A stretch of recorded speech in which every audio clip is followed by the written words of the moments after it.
Hi guys, welcome to my channel. So before we get started, make sure to hit that like button, also subscribe to my channel. In this video, we will talk about how to save 50% of your income. So make sure to watch the full video. Do you want to save 50% of your income? In this video, I'm going to tell you 10 simple tips and tactics to help you save at least half your income. In my experience, most people would love to save more money each month. However, when it actually comes down to it, very few people are willing to make the sacrifices and do what it takes to increase their savings. So if you're ready to transform into a money-saving machine, keep watching. The following 10 tips might just be the final push to help you reach that elusive 50% savings rate you've been dreaming about. Let's get to it. 1. Live on a tight budget. If you want to save 50% of your income, then the first thing you need to do is plan your finances down to the penny. In other words, you need to get on a specific, ultra-tight budget. I mean, you aren't just going to stumble your way into saving such a larger portion of your income. You need to do everything on purpose and on paper, or within a spreadsheet or app. It's not going to work if you try to maintain a budget in your head. Rather, you need to calculate your monthly income, lay out every single expense, and figure out the exact path you need to take in order to achieve this lofty savings goal. When you live on a budget, everything in your financial life will be as clear and transparent as it can be. So you won't have any expenses slip through the cracks and mess up your savings goal. 2. Get completely out of debt. Debt is the enemy of every savings goal you ever set for yourself. I know that might sound a little harsh, but it's the truth. Think about it. Every time you make a payment towards credit card debt, student loans, your mortgage, car payments, or anything else, you are missing out on money that could have gone towards savings. So, if you want to save half of your income, one of your highest priorities should be to eliminate every debt you have to your name. Now, just to be clear, I'm not just some guy telling you to get out of debt when I have tons of monthly payments of my own. If you're new to this blog, it's important for you to know that my wife and I live a completely debt-free lifestyle. That's right, we don't use credit cards, and we don't take out loans. But it wasn't always like that. At one point, we had over $34,000 of debt, toward which we were spending about $1,000 per month on monthly payments. Ouch, right? But guess what?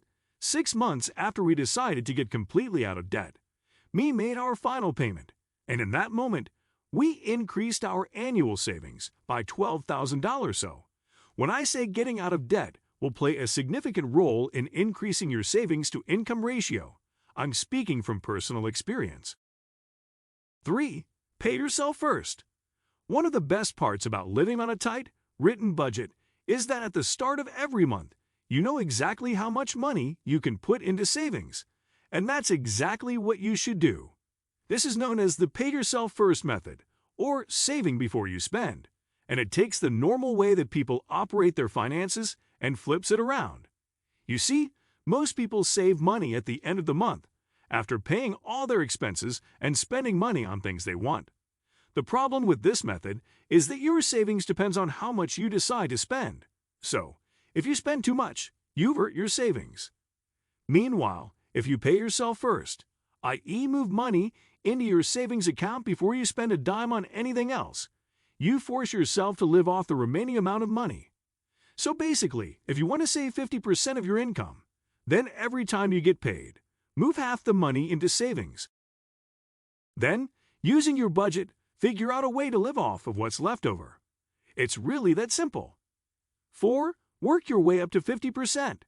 The thing about savings goals is that the bigger they are, the more you have to work your way up to them. And let's be honest, saving 50% of your income is a pretty big goal. So, it might be a little unrealistic to expect to achieve it in your first month. Rather, you should figure out what you are currently saving each month and try to increase it incrementally over the course of a few months. For example, if you are currently saving 25% of your income each month, if you increase your savings rate by 5% every month, then it will take you 5 months to achieve your goal. That will give you time to cut expenses, pay off debt, and maybe even increase your income. 5. Get a second job. Cutting expenses can only get you so far. If you want to save 50% of your income, then one of the best things you can do is increase the amount of money you make. And one of the quickest ways to do that is by getting a second job. With such an abundance of part-time or even virtual jobs out there these days that it is easier than ever to get a second job. Think about it like this. If you're able to make an extra $1,000 to $2,000 every month and save 100% of it, then you would be well on your way to saving half your income. 6. Start a blog. If the idea of getting a second job doesn't get you fired up and you have more of an entrepreneurial streak, then you might want to consider starting your own side gig. And one of the best side gigs you can start is a blog. With how little it costs to start a blog and the income potential it provides, this might just be the best choice you ever make. I personally follow a few bloggers that make 7 figures. That's right, they make over $1 million every year. Beyond that, I follow all sorts of other bloggers that make multiple 6 figures every year. Now, let's get something straight. Blogging isn't a short-term kind of deal. In fact, every one of those bloggers took years to achieve that kind of income. That said, if you ask me, that's well worth the effort.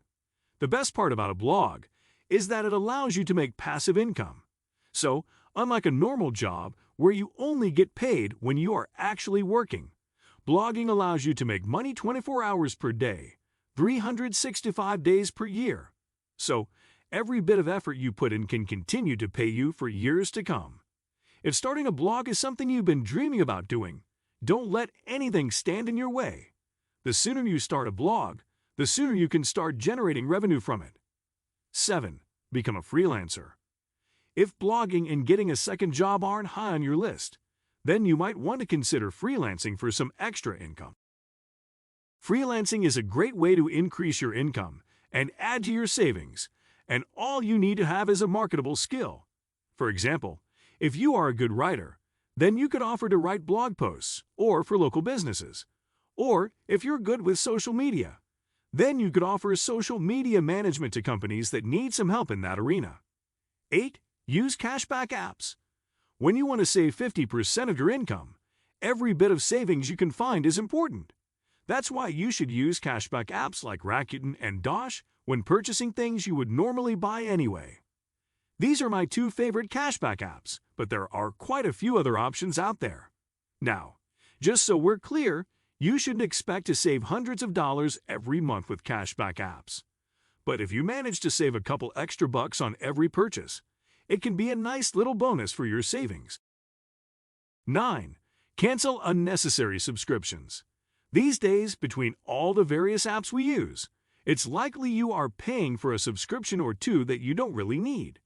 And honestly, if you haven't been closely monitoring your bank account every month, you might not even remember some of the subscriptions you are shelling out money for every month. When you are trying to save half of your income, you don't have much room, if any, for wasteful spending. So take some time to go through your expenses and really assess all your subscriptions. If there are any that you can live without, get rid of them.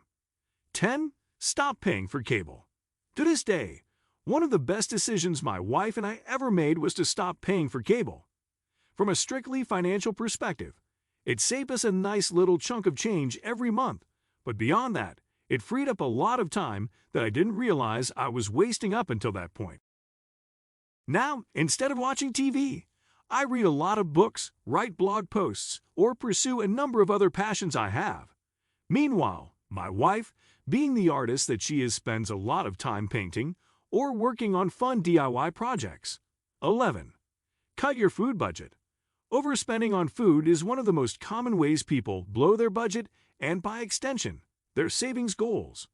Trust me, I know how hard it is to say no to a juicy burger or a big burrito on your way home from work.